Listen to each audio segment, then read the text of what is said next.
Thank you for not leaving.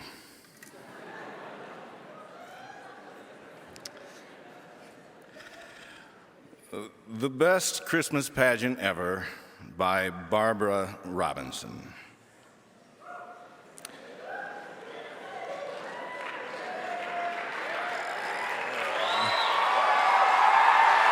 That's loud. You're sweet. All right. The Herdmans were absolutely the worst kids in the history of the world. They lied and stole and smoked cigars, even the girls, and talked dirty and hit little kids and cussed at their teachers and took the name of the Lord in vain and set fire to Fred Shoemaker's old broken-down tool house. Tool house burned right down to the ground. That surprised the Herdmans. They set fire to things all the time, but that was the first time they managed to burn down a whole building. It was an accident.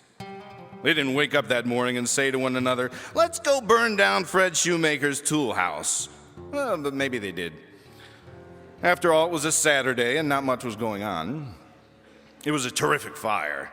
2 engines and 2 police cars and all the volunteer firemen and 5 dozen donuts sent up from the Tasty Lunch Diner.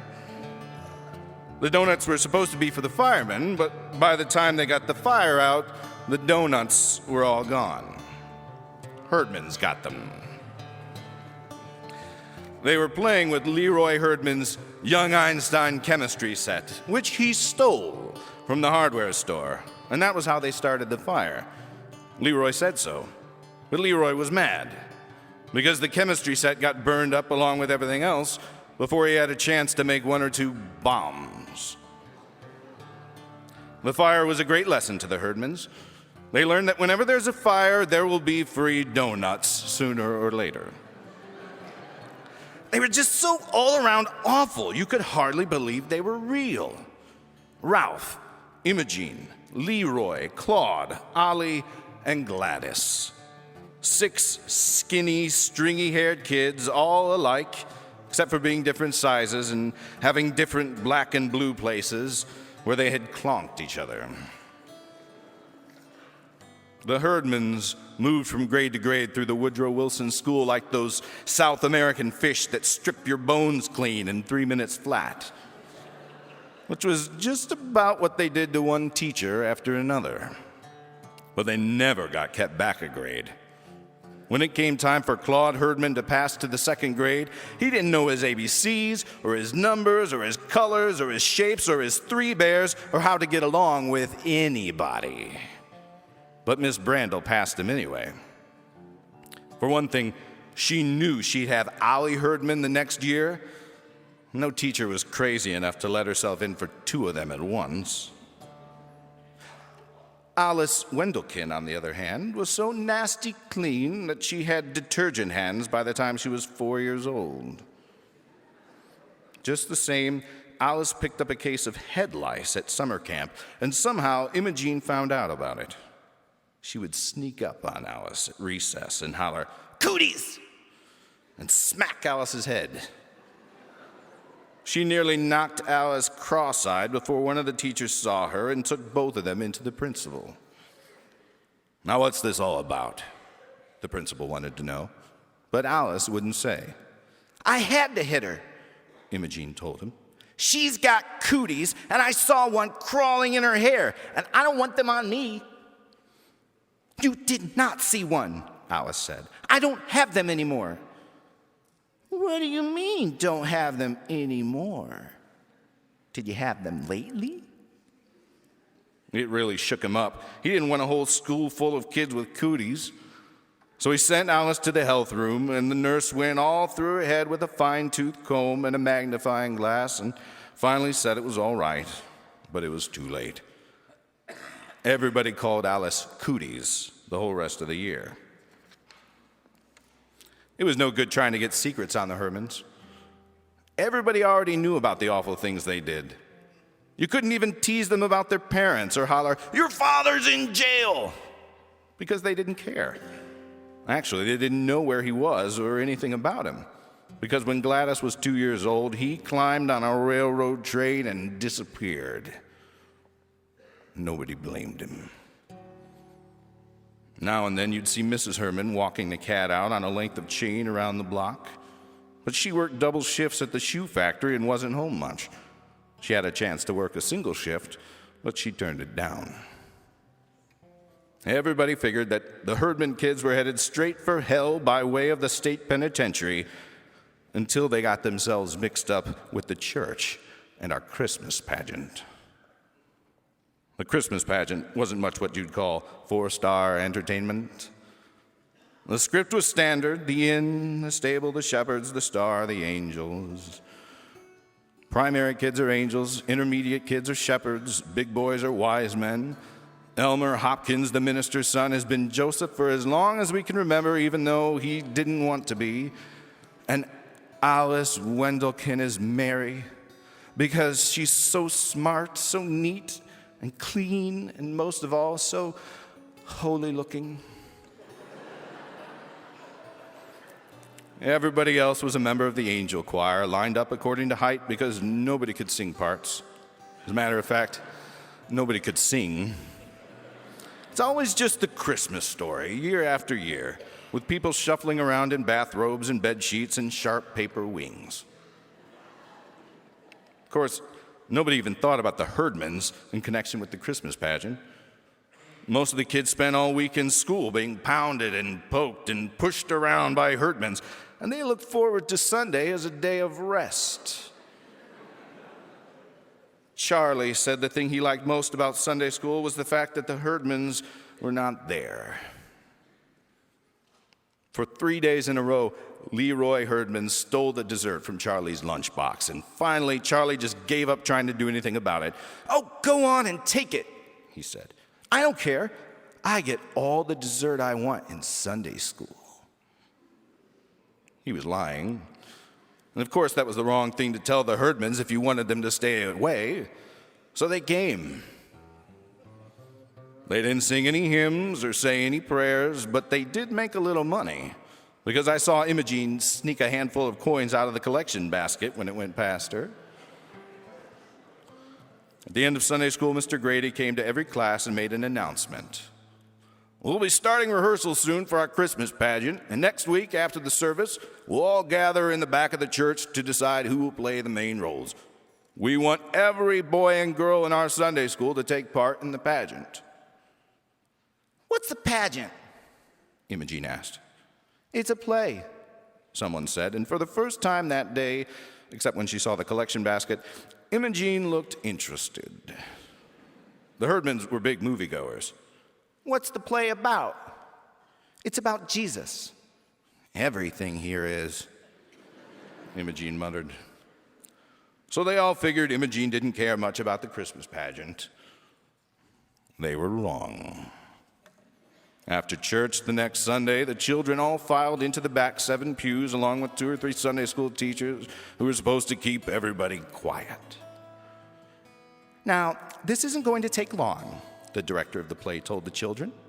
"We need Mary and Joseph, the 3 wise men, and the angel of the Lord. They aren't hard parts, but they're very important, so those people must absolutely come to every practice. Now, we all know what kind of person Mary was. She was quiet and gentle and kind, so the little girl who plays Mary should try to be that kind of person. So, I'll ask for volunteers, and then we'll all decide together which girl should get the part." The only person who ever raised her hand was Alice Wendelkin. But Alice just sat there, chewing on a piece of her hair and looking down at the floor. And the only person who raised her hand this time was Imogene Herdman. "Did you have a question, Imogene?" "No," Imogene said. "I want to be Mary, and Ralph wants to be Joseph." Now, of course, we want everyone to have a chance to volunteer to be Joseph. No one did. No one ever did. Not even Reverend Hopkins' son, Elmer, who had to play it every year. His father made him. He thought he would be playing it even as an old man because no one else would. But nobody ever imagined it would be Ralph Herdman who would be Joseph. The director asked, "Alice, wouldn't you like to play Mary?" "No," Alice said. "No, I don't want to." She said so low that no one could hardly hear her. The children actually heard Imogene tell Alice what would happen to her if she dared to volunteer. All the ordinary, everyday Herdman things like clonking you on the head and drawing pictures all over your homework papers and putting live worms in your pockets. Nobody volunteered to be wise men either, except Leroy, Claude, and Ollie Herdman. So there was the director, stuck with a pageant full of Herdmans in the main roles. There was one Herdman left over, one main role left over, and you didn't have to be very smart to figure out that Gladys was going to be the angel of the Lord. "What do I have to do?" Gladys wanted to know. "The angel of the Lord was the one who brought the good news to the shepherds," the director pointed out. Right away, all the shepherds began to wiggle, figuring that any good news Gladys brought them would come with a smack in the teeth. The shepherds protested that Gladys hits too hard. "Why, Gladys isn't going to hit anybody. The angel just visits the shepherds in the fields and tells them Jesus is born. I don't want to hear another word about it." Alice's mother told the Ladies' Aid Society that it was sacrilegious to let Imogene Herdman be Mary. Somebody the mother directing the play never heard of called up on the telephone and asked if it was true that Imogene Herdman was going to be Mary, the mother of Jesus, in a play.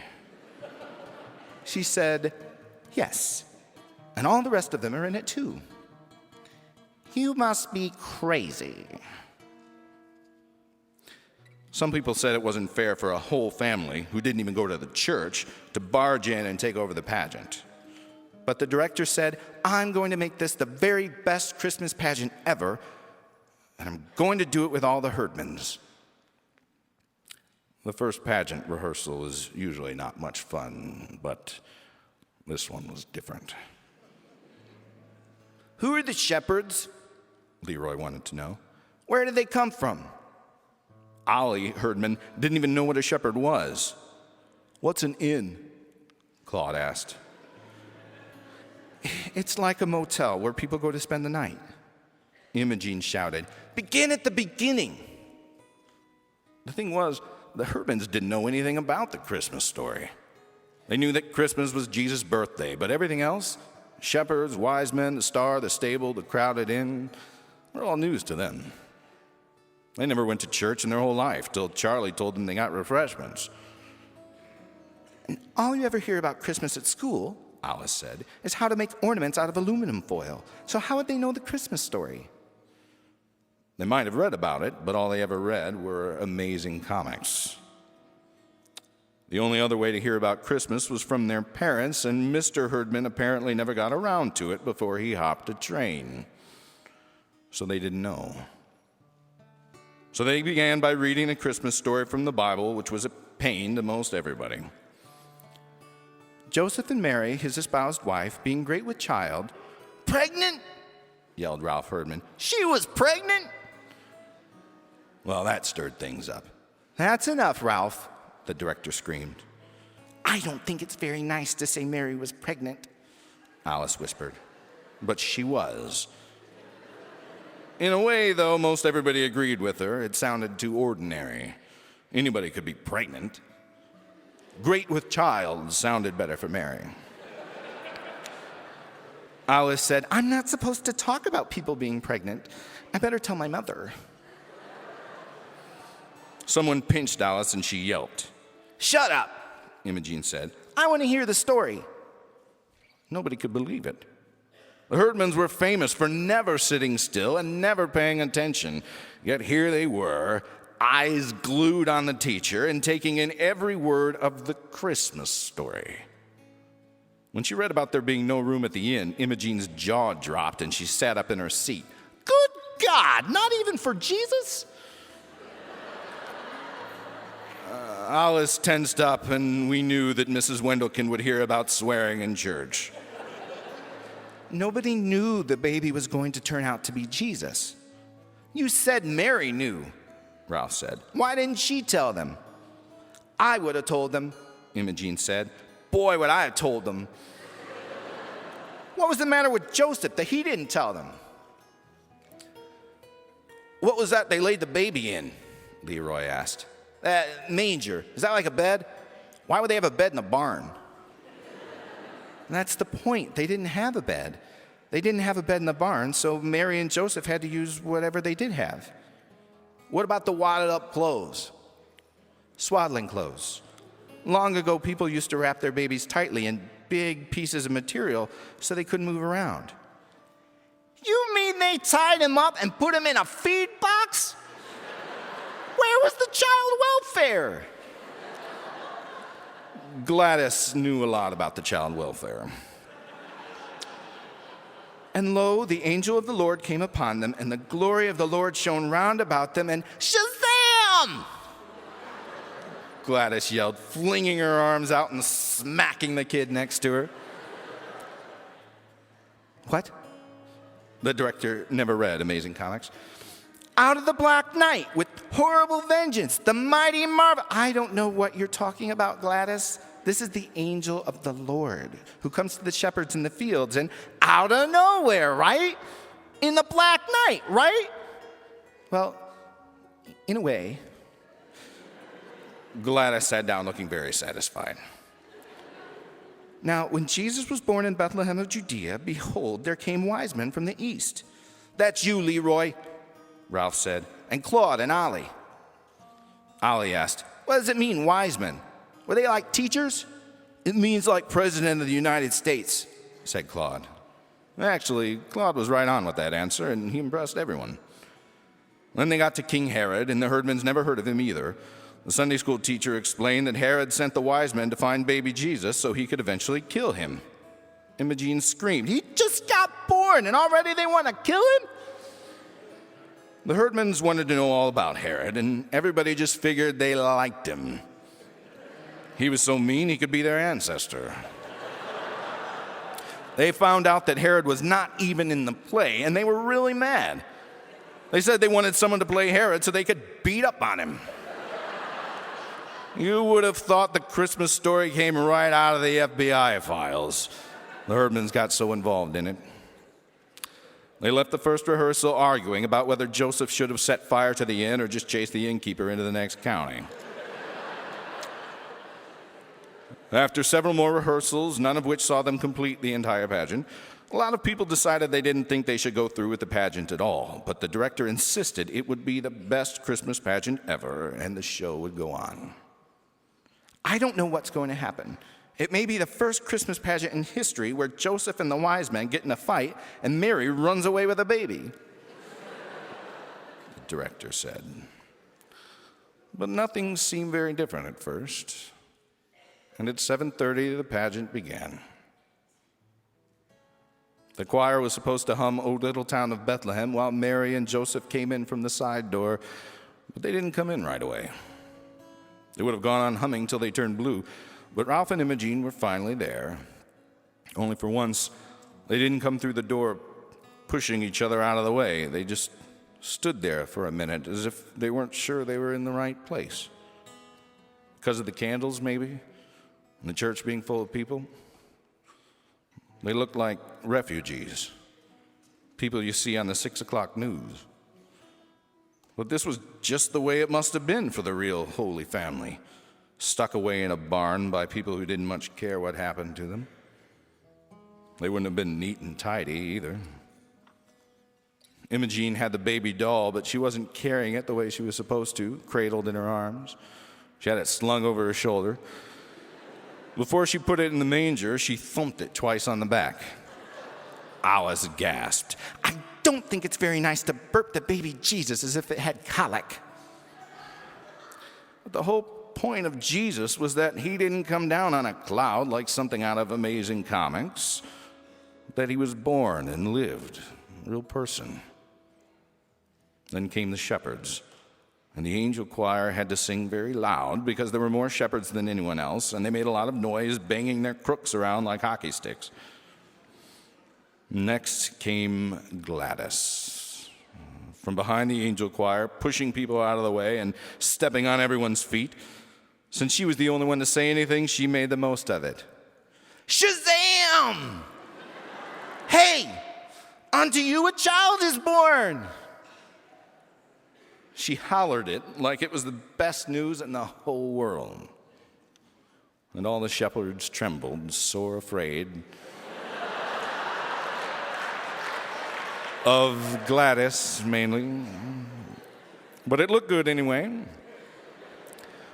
While the boys sang We Three Kings, everybody shifted to watch the wise men march up the aisle.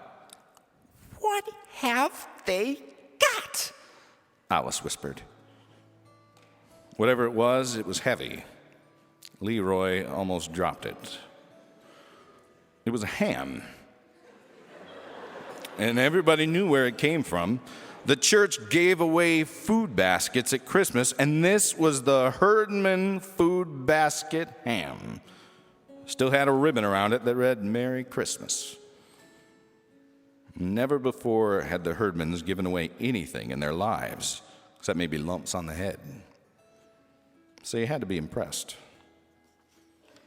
Leroy dropped the ham in front of the manger. Looked funny to see a ham there instead of the fancy bath salt jars they always used for the myrrh and the frankincense. And then they went and sat down in the only space that was left. They were supposed to leave by a different door, but the Herdmans forgot or didn't want to. They just sat there. There wasn't anything anyone could do about it. They're ruining the whole thing, Alice said. But it made perfect sense for the wise men to sit down and rest. They hadn't ruined the pageant. As a matter of fact, they improved it just by doing what comes naturally, like burping the baby or thinking a ham would make a better present than perfumed oil. Usually, by the time they got to Silent Night, everybody was fed up with the whole thing and couldn't wait for the pageant to be over. But they didn't feel that way this time. They wanted the pageant to go on, with the Herdmans in charge, to see what else they would do that was different. They sang all the verses of Silent Night, and when they got to Son of God, Love's Pure Light, Imogene began crying. In the candlelight, her face was shining with tears, and she didn't even bother to wipe them away. She just sat there, awful old Imogene, in her crookedy veil, crying and crying and crying. Well, it was the best pageant they ever had. Everybody said so. Nobody seemed to know why. Maybe it was because Mary, the mother of Jesus, was almost in a daze as Imogene had caught on to the idea of God and the wonder of Christmas. And this was the funny thing about it all. For years, we had thought about the wonder of Christmas and the mystery of the birth of Jesus and never really understood it. But now, because of the Herdmans, it didn't seem so mysterious after all. When Imogene had asked what the pageant was about, they told her it was about Jesus, but that was just a part of it. It was about a new baby and his mother and father who were in a lot of trouble. No money. No place to go, no doctor, nobody they knew.